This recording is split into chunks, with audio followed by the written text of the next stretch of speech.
সবাইকে স্বাগত জানাচ্ছি সিএমজি বাংলার সাপ্তাহিক আয়োজন সবুজ পৃথিবী অনুষ্ঠানে। কৃষিভিত্তিক আয়োজনের পুরো সময় আছি আমি আফরিন মিম। কৃষি উৎপাদন আর পরিবেশ বান্ধব নানা ঘটনার ৭-১৭ নিয়ে আমাদের আয়োজন সবুজ পৃথিবী।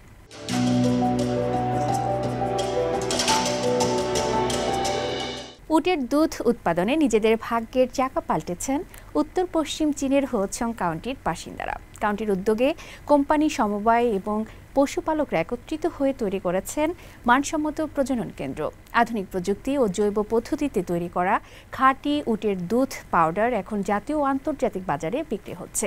তাদের ছোট এই উদ্যোগই প্রমাণ হয়েছে প্রাকৃতিক সম্পদ, প্রযুক্তি ও মানুষদের প্রচেষ্টা মিলিয়ে কিভাবে একটি পাহাড়ি এলাকা অর্থনীতির নতুন দিশা পেতে পারে। বিস্তারিত থাকছে প্রতিবেদনে।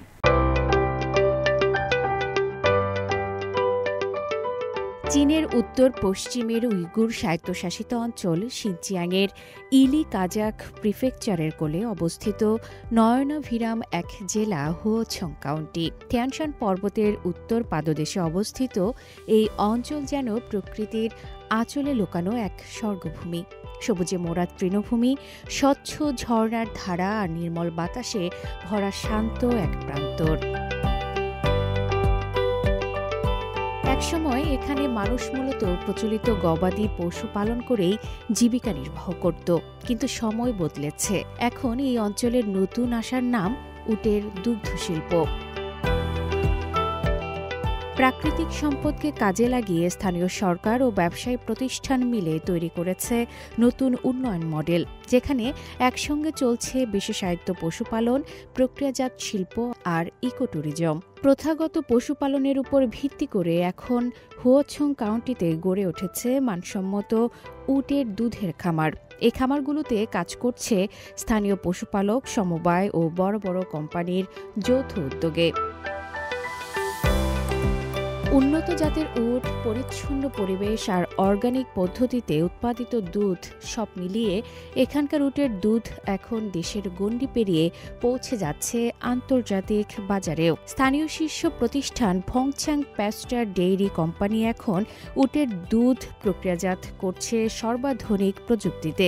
তারা সম্প্রতি চালু করেছে ট্রিপল অর্গানিক বিশুদ্ধ উটের দুধের গুঁড়া, যার অর্গানিক সার্টিফিকেশন পাওয়া গেছে চারণভূমি, দুধের উৎস ও প্রক্রিয়াজাতকরণ ৩ ক্ষেত্রেই। উটের দুধ শুধু পুষ্টির উৎস নয়, এটা এখন হুয়োছংয়ের মানুষের নতুন জীবনের প্রতীক। চাকরি এসেছে, আয় বেড়েছে আর বদলে গেছে পুরো অঞ্চলের অর্থনীতির চিত্র। আফরিন মিম, সিএমজি বাংলা। চীনের শান্তুং প্রদেশের ছোট্ট পাহাড়ি গ্রাম তাহুচেনচিয়া আজ নতুন জীবন পেয়েছে। একসময় সম্পদ ও প্রযুক্তি ছিল না, তবে গ্রামের মানুষ শিল্প ও কৃষির মাধ্যমে অর্থনৈতিক সমৃদ্ধি অর্জন করেছে। আঙুর চাষ থেকে পর্যটন, পরিবারের খামার থেকে হালকা বিলাসবহুল প্রকল্প, সবই গ্রামীণ পুনরুজ্জীবনের অংশ। গ্রামের প্রাকৃতিক সৌন্দর্য ও নতুন উদ্যোগগুলো প্রতিদিন হাজারো পর্যটককে আকর্ষণ করছে, আর স্থানীয় মানুষদের আয় ও জীবনমানও বেড়েছে আরও। চীনের প্রেসিডেন্ট শি জিনপিং একবার বলেছেন, চীন শক্তিশালী একটি দেশ হতে চাইলে কৃষি শক্তিশালী হতে হবে। চীন সুন্দর একটি দেশ হতে চাইলে গ্রাম সুন্দর হতে হবে, এবং সমৃদ্ধ চীন চাইলে কৃষককে সবার আগে ধনী হতে হবে। আজ আমি চলে এসেছি চীনের শান্তং প্রদেশের চৌয়েন শহরের তাহুচেনচিয়া নামে একটি গ্রামে। এখানে আমি সুন্দর, সমৃদ্ধ এবং সমৃদ্ধিময় সহাবস্থানের একটি গ্রাম হবার রহস্য খুঁজে পেয়েছি। সম্পদ, টাকা ও প্রযুক্তি কিছুই ছিল না, এমন একটি পাহাড়ি গ্রাম পাশের 12টি গ্রাম নিয়ে এক বছরে 1 কোটি ইউয়ান আয় বৃদ্ধি করেছে। গ্রামটির নাম তাহুচেনচিয়া। 1985 সালে গ্রামের বৈদিক পরিবারের কাছ থেকে নেওয়া ছোট অঙ্কের টাকা দিয়ে প্রতিষ্ঠিত হয় প্রথম কোম্পানি। এমনকি কারখানা নির্মাণ করতে নিজেদের বাড়িঘরের পাথর ও কাঠামো দান করে গ্রামের বাসিন্দারা। তখন থেকে গ্রামে যথাক্রমে 5টি বিভিন্ন কোম্পানি প্রতিষ্ঠিত হয়েছে, যেগুলোর বার্ষিক উৎপাদন মূল্য 15 কোটি ইউয়ান।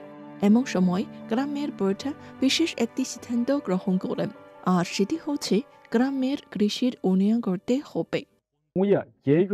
আমরা শিল্পের উপর নির্ভর করে ধনী হয়েছি, তবে আমরা চাই আমাদের কৃষক জমির মাধ্যমে সুখী জীবন পাবে। গ্রাম কমিটির উদ্যোগে পাশাপাশি 12টি গ্রামসহ মোট 800 হেক্টর জমি নিয়ে একটি সমবায় প্রতিষ্ঠিত হয়। এর মধ্যে আঙ্গুর চাষের জন্য বিশেষভাবে 200 হেক্টর জমি দিয়ে একটি শিল্প বাগান তৈরি করা হয়। তারা কৃষি বিজ্ঞান ও প্রযুক্তি একাডেমি থেকে বিশেষজ্ঞ নিয়ে আসেন এবং 6 মাসের গবেষণা বোর্ড বিশেষজ্ঞরা গ্রামের জন্য শতাধিক আঙ্গুর প্রজাতির মধ্যে 3 ধরনের আঙ্গুর বেছে নেন। সব আঙ্গুর বাগানে স্মার্ট কৃষি ব্যবস্থা করে তোলা বোর্ড বাগানগুলো 80টি পারিবারিক খামারের কাছে লিজ দেওয়া হয়। সমবায় যারা প্রযুক্তি ও বিক্রয় যেন সরবরাহ করে। গ্রামের বাসিন্দা লিউ সিরম প্রথম আঙ্গুর চাষ করা কয়েকজনের মধ্যে একজন। আমাদের প্রতি মৌ জমিতে ফসল হতে পারে 2000 কেজি আঙ্গুর এবং 40 বছরের ফসল খুব ভালো হয়েছে। আমাদের আঙ্গুরের মান ভালো, তাই উচ্চ দামে বিক্রি হয়। গ্রামীণ বুনো রুচিপূর্ণে প্রয়োজন প্রতিভা ও মানসিক শক্তির সমন্বয়। প্রাকৃতিক সৌন্দর্যকে ঘিরে জেগে উঠেছে গ্রামীণ পর্যটনের নতুন সম্ভাবনা।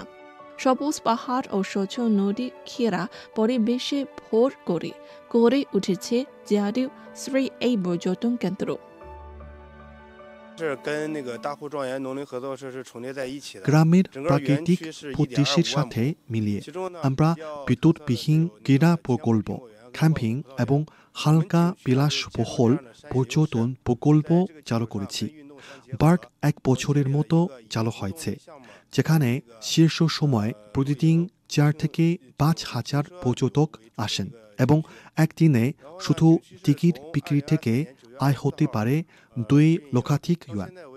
আমাদের কর্মীর 70 থেকে 80% গ্রামের বাসিন্দা, বিশেষ করে যাদের বয়স বেশি। তারা গ্রাম না ছেড়ে এখানে চাকরি করতে পারেন। কৃষি থেকে শিল্প আর গ্রামীণ পর্যটন তাহা গ্রাম 3 ধরনের শিল্পের উন্নয়নের মাধ্যমে কৃষি উৎপাদন কৃষকদের জীবিকার মান এবং গ্রামের আকর্ষণ বৃদ্ধি করেছে এবং নতুন চীনা গ্রামের রূপ দেখেছে। ইন্দোনেশিয়ায় দ্রুত বাড়ছে সামুদ্রিক শৈবাল বা সি উইড শিল্প, আর এই এগিয়ে যাওয়ার নেপথ্যে সবচেয়ে বেশি ভূমিকা রাখছে চীন। সি উইড চাষে বিনিয়োগের পাশাপাশি ইন্দোনেশিয়াকে প্রযুক্তি ও বাজার সুবিধা দিচ্ছে দেশটি। আর বিস্তারিত থাকছে প্রতিবেদনে।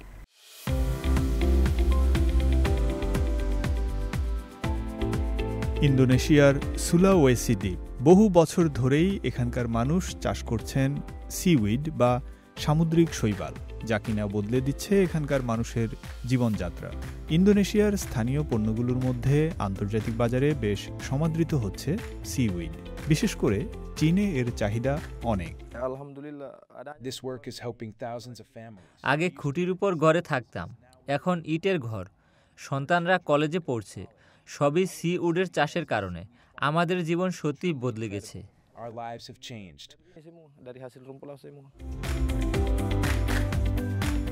সুলাওয়েসির বিশেষ আবহাওয়াও সিউইড চাষের জন্য খুব উপযোগী, তাই এখানকার এই শৈবালের চাহিদা আছে বিশ্বজুড়ে। গ্রীষ্মমণ্ডলীয় অঞ্চলের সিউইডের মান খুব ভালো, তাই চীনে সুলাওয়েসির সিউইডের চাহিদা অনেক বেশি।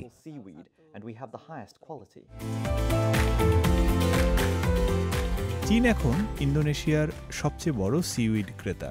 খাবার, প্রসাধনী এবং ওষুধ তৈরিতে চীনের ব্যবহারও দিন দিন বাড়ছে। এখন দুই দেশ সিউইডের মূল্যমান নির্ধারণ ও ভবিষ্যতে স্থানীয়ভাবে প্রক্রিয়াজাতকরণের দিকে নজর দিচ্ছে, যার মাধ্যমে লাভ বাড়বে স্থানীয় ছোট চাষিদের। চীনের সাথে সামুদ্রিক শৈবাল সংক্রান্ত সহযোগিতার ফলে ইন্দোনেশিয়ার উপকূলীয় গ্রামগুলোর বাণিজ্য হতে চলেছে আরও শক্তিশালী। স্থানীয়রা পাচ্ছে নতুন সরঞ্জাম, প্রযুক্তি এবং আরও ভালো বাজার দর। ফয়সাল আব্দুল্লাহ, সিএমজি বাংলা। পেরুর ক্ষুদ্র কৃষি ব্যবসায়ীরা চীনের বিশাল বাজার থেকে সরাসরি লাভবান হতে শুরু করেছে, যা গত বছর আপগ্রেড হওয়া পেরু চীন ফ্রি ট্রেড এগ্রিমেন্টের ফলে সম্ভব হয়েছে।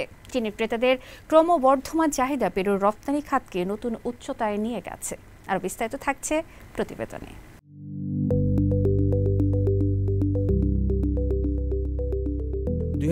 সালে পেরু ও চীনের মধ্যে প্রথমবারের মতো ফ্রি ট্রেড এগ্রিমেন্ট স্বাক্ষরিত হয় এবং 2010 সালে তা কার্যকর হয়। এই চুক্তি দ্বিপাক্ষিক বাণিজ্য বৃদ্ধিতে একটি গুরুত্বপূর্ণ প্রেরণা হিসেবে কাজ করে। চলতি বছরের নভেম্বর মাসে চুক্তি আপগ্রেড করা হয়েছে, যা বিশেষভাবে কৃষিপণ্য রপ্তানিকে আরও সহজ ও লাভজনক করেছে। ওয়ারাল এগ্রিকালচার ভ্যালির কৃষক পার্সি লুনা, যিনি ড্রাগন ফ্রুট রপ্তানি করেন, তার লাভ ব্যবহার করে রাজবেরি ও ব্ল্যাকবেরি চাষ করেছেন চীনা বাজারের জন্য। 2024 সালের শেষ দিকে উদ্বোধন হওয়া সম্পূর্ণ স্বয়ংক্রিয় চানকাই পোর্টের সঙ্গে সাংহাইয়ের সরাসরি শিপিং রুট চালু হয়, যার ফলে পরিবহন সময় 2/3 পর্যন্ত কমেছে। এই পোর্ট বিশেষভাবে পেরুর নন ট্র্যাডিশনাল রপ্তানি যেমন অ্যাভোকাডো, আঙ্গুর ও ব্লুবেরির জন্য সুবিধাজনক। আমরা প্রতিযোগিতামূলক পোর্ট রেট অফার করি, যা স্থল পরিবহন, শিপিং লাইন ও পোর্ট সার্ভিসের সঙ্গে মিলিয়ে পুরো চেইনকে আরও কার্যকর করে।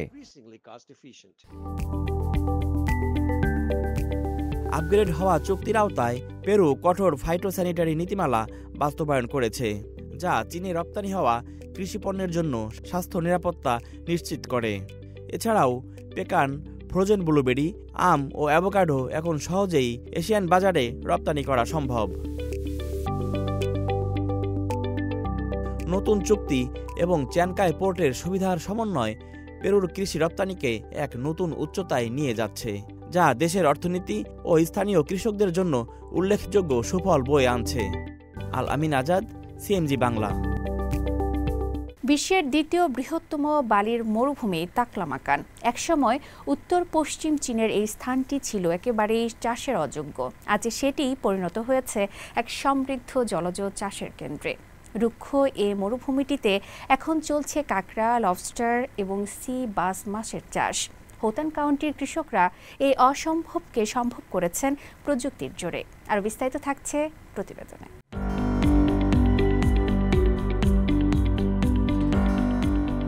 একসময় রুক্ষ চাষের অযোগ্য মরুভূমি, যেখানে জীবনের চিহ্ন ছিল দুষ্প্রাপ্য, সেখানে শস্য বা মাছ চাষের চিন্তা ছিল প্রায় অকল্পনীয়। কিন্তু আজ শিনচিয়াং উইগুর স্বায়ত্তশাসিত অঞ্চলের হোথান কাউন্টির কৃষকরা প্রযুক্তি ও বিজ্ঞানকে কাজে লাগিয়ে সেই অসম্ভবকে সম্ভব করে দেখিয়েছেন। এই রুক্ষ মরুভূমি এখন পরিণত হয়েছে এক সমৃদ্ধ ও ফলনশীল জলজ চাষের কেন্দ্রে। অত্যাধুনিক প্রযুক্তি এবং কৃষকদের নিরলস প্রচেষ্টার ফলেই এই অলৌকিক পরিবর্তন সম্ভব হয়েছে। বিজ্ঞানীরা এখানকার লবণাক্ত ও ক্ষারীয় জলকে পরিষ্কার করে কাঁকড়া, লবস্টার এবং সি বাস মাছের চাষ করছেন।